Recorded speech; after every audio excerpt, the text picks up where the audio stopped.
Assalamualaikum warahmatullahi wabarakatuh. Selamat pagi anak-anak kelas 12. Pada pertemuan kali ini kita akan membahas tentang kasus-kasus pelanggaran hak dan pengingkaran kewajiban warga negara.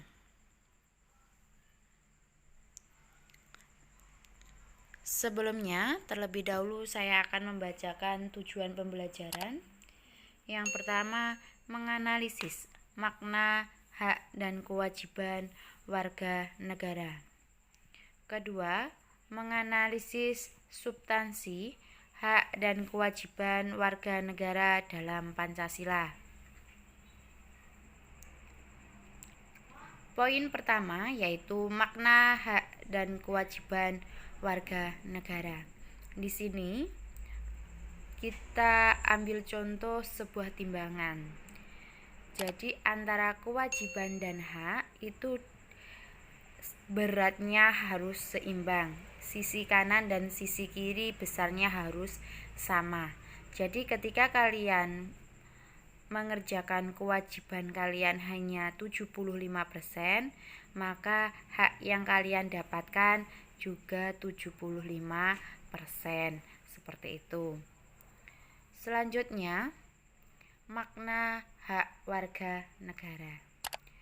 Kalau kalian ingat, di kelas 11 dulu kalian sudah mempelajari hak asasi manusia, di mana hak asasi manusia ini berbeda dengan hak warga negara. Perbedaannya apa? Perbedaan yang pertama yaitu hak asasi manusia adalah hak yang melekat pada diri setiap pribadi manusia. Sedangkan hak warga negara yaitu seperangkat hak yang melekat dalam diri manusia dalam kedudukannya sebagai anggota dari sebuah negara.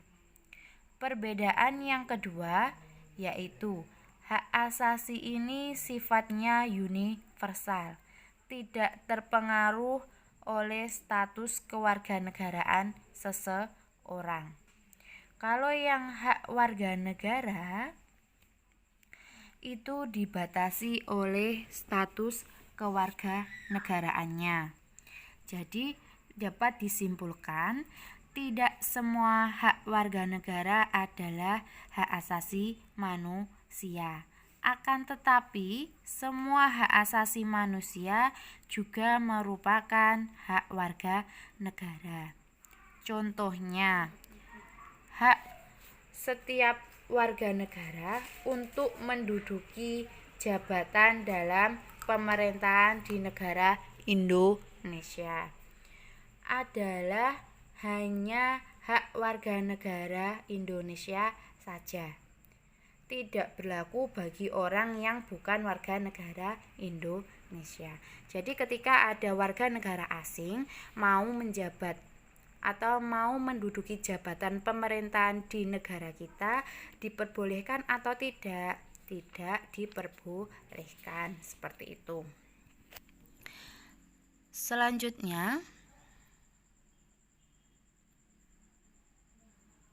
kewajiban hak warga negara. Di sini ada kewajiban asasi. Kewajiban asasi ini merupakan kewajiban dasar dari setiap orang. Jadi dengan kata lain, kewajiban ini terlepas dari status kewarganegaraan yang dimiliki oleh seseorang. Sedangkan kewajiban warga negara ini dibatasi oleh status kewarganegaraan. Seperti itu.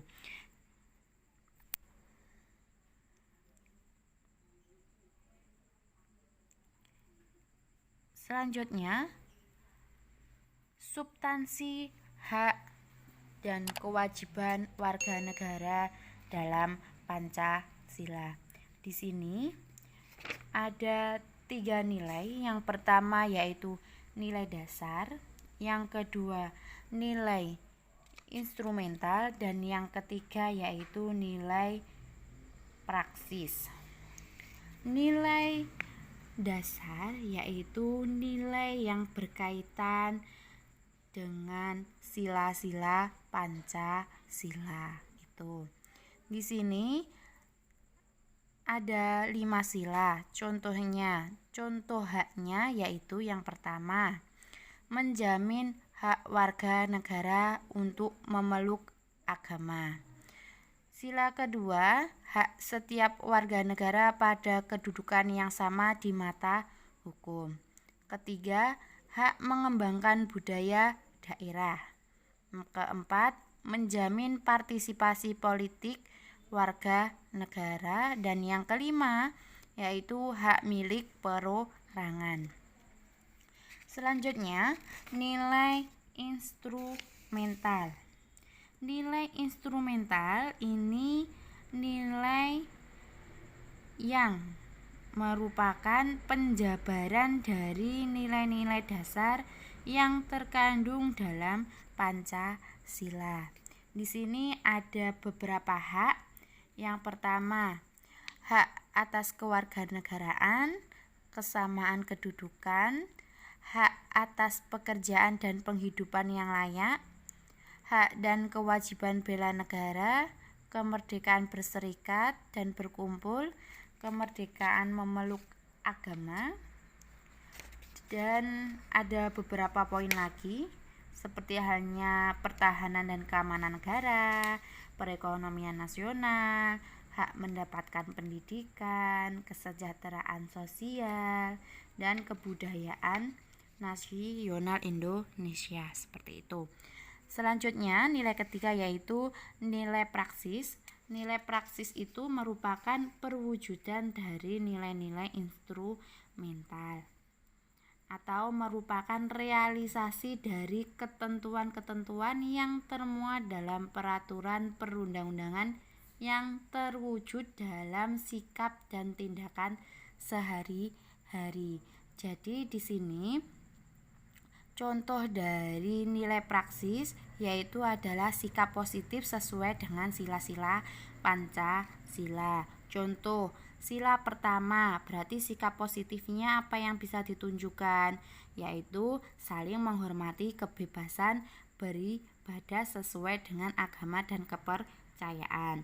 Sila kedua, mengakui persamaan derajat. Sila ketiga, rela berkorban, cinta tanah air dan bangsa. Keempat, mengutamakan kepentingan negara dan masyarakat. Atau bisa mengutamakan musyawarah dalam mengambil keputusan untuk kepentingan bersama. Yang sila kelima yaitu menghormati hak-hak orang lain atau rela bekerja keras. Seperti itu. Itu saja materi pertemuan kali ini yang bisa saya sampaikan. Semoga bermanfaat. Saya akhiri. Wassalamualaikum warahmatullahi wabarakatuh. 갑자기 내게 나타나준 너 난 아무